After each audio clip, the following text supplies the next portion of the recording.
Padre nuestro.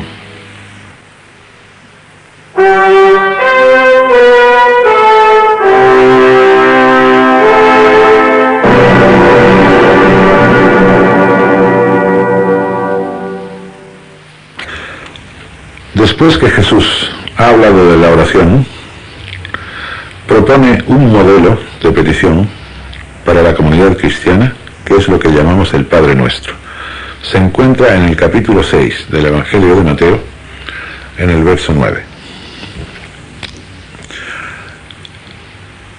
Dice el texto: vosotros rezad así: Padre nuestro del cielo. Empieza como oración comunitaria: Padre nuestro. Aunque la diga un individuo aislado, está hablando en nombre de su comunidad.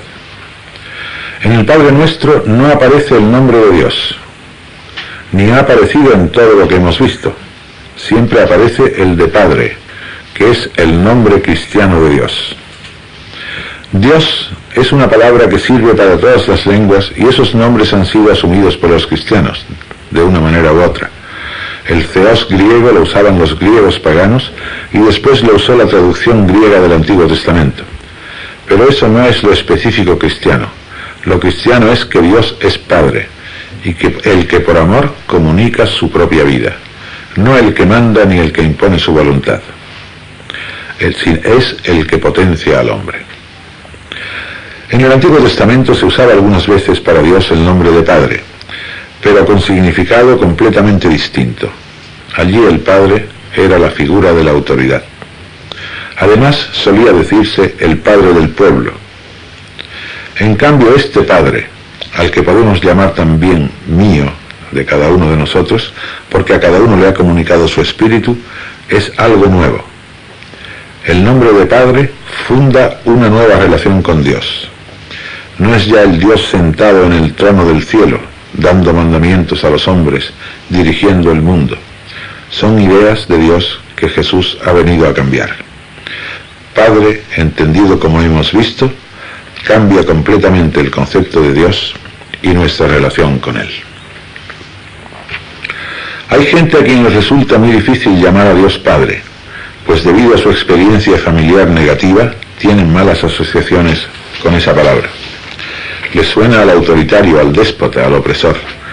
Pero aquí es cosa distinta. Es el que comunica su propia vida, y esa es la señal de su amor.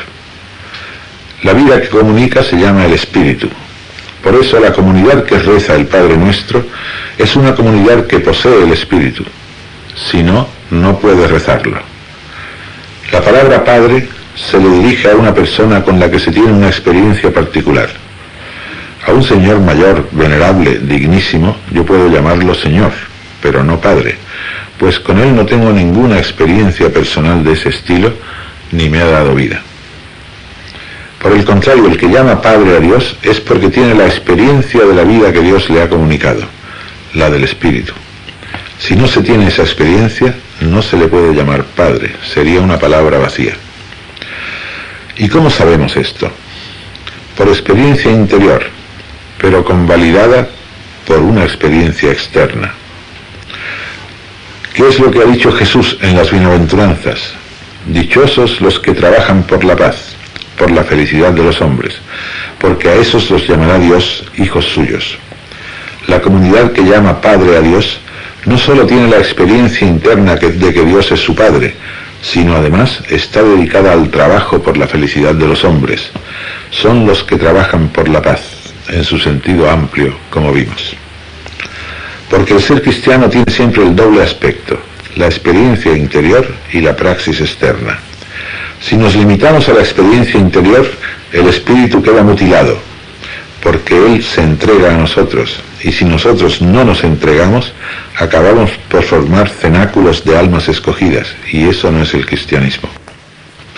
Pero por otra parte, si nos entregamos a una actividad sin experiencia interna, somos unos activistas que nos vaciaremos y nos quemaremos por falta de apoyo interior. Tiene que nacer de ahí. Y además en comunidad, porque es el amor de la comunidad el que nos sostiene ante la falta de amor que vamos a encontrar y la falta de respuesta a nuestro trabajo. No importa que no sepamos hacer la síntesis desde el principio, Pero sin los dos aspectos no estamos todavía en la plenitud de nuestra vocación cristiana. Padre nuestro del cielo. Del cielo no significa distancia, sino excelencia. Como Jesús dirá más tarde en Mateo, no llaméis a nadie Padre sobre la tierra. Este Padre suprime todo Padre de la tierra, no en cuanto que ha sido transmisor de la vida, ni en cuanto que se le debe respeto y amor, sino en cuanto a ser modelo y transmisor de una tradición. En la cultura judía, el padre es la figura de la autoridad, y el que transmite a los hijos la tradición recibida, es decir, la ideología del sistema. Es además modelo para el hijo, y la gloria de un hijo era parecerse a su padre. En la comunidad cristiana ya no hay eso, ni esa figura de autoridad y de modelo. Esto es lo que pasó con Jesús, que no tuvo padre terreno, y por eso él propone el mensaje de Dios con toda su pureza, sin estar condicionado por ninguna cultura ni por la historia de su pueblo. Esto se traslada ahora a los discípulos. Nosotros tenemos que renunciar a nuestra tradición, a nuestro modelo humano. Nuestro modelo es nuestro Padre del cielo, y la tradición que recibimos es el Espíritu, el amor que Él nos comunica. Por eso este Padre excluye toda otra figura de Padre, ya sea carnal o cualquier otro modelo o autoridad que se transmita por doctrina. El Padre del cielo no es autoritario. Él comunica vida. Por eso, en la comunidad cristiana no se admite el poder de dominio ni la tradición transmitida, la tradición antigua. Ya hay una nueva tradición, el espíritu, que es una praxis, el amor sentido y el amor ejercitado. Esa es la tradición y no hay otra.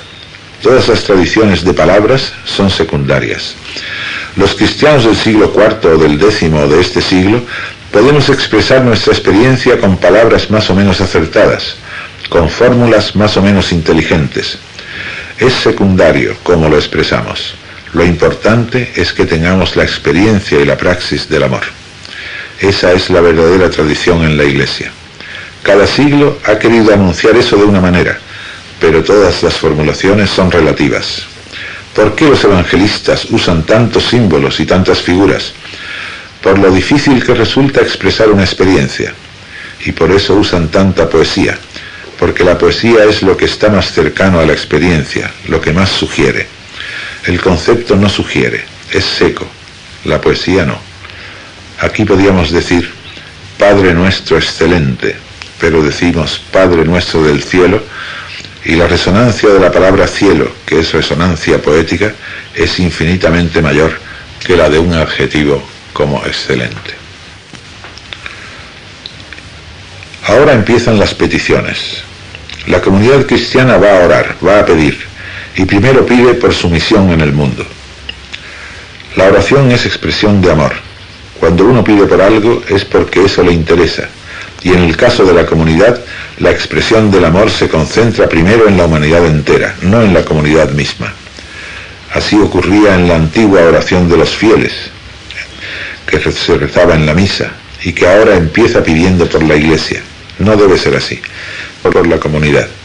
Interesa primero el mundo y después nuestro grupo, porque el amor es universal. Así nos lo enseña Jesús. La primera petición es, proclámese ese nombre tuyo. Es lo que decimos ordinariamente, por santificado sea tu nombre. El nombre es una expresión semítica que designa a la persona en cuanto es designable. Si decimos Antonio, no es solo un sonido, sino una persona que designa el que yo conozco. Se me ha manifestado y por eso se le puede nombrar. El nombre de Dios es Dios mismo en cuanto es conocido. ¿Y cómo es conocido Dios? Por su acción en la historia. Así es como se ha hecho conocer en toda la historia antigua. Aquí, viniendo después de la invocación Padre, ya sabemos cuál es ese nombre. Sabemos bien quién es ese Dios, manifestado en la historia y que se va a seguir manifestando. Ese Dios es el Padre. Por lo tanto, tu nombre es ese nombre tuyo que acabamos de pronunciar. Santificar, en la primera carta de Pedro, y que significa reconocer. Reconocer algo que es excelente, eminente. Por eso tiene la raíz de la palabra santo. pero no significa santificar. Nadie puede santificar el nombre de Dios. No podemos hacer santo su nombre. El término tiene otro sentido, aunque no nos demos cuenta porque estamos acostumbrados a decirlo. Es una mala traducción del latín, traducido a su vez del griego, que está inspirado en esa categoría semítica. Como dije antes, en el Antiguo Testamento significa reconocer algo eminente. Así en la primera de Pedro se dice: reconoced a Jesús como Señor en el fondo de vuestro corazón para evitar el miedo. Se dirige a unos cristianos perseguidos.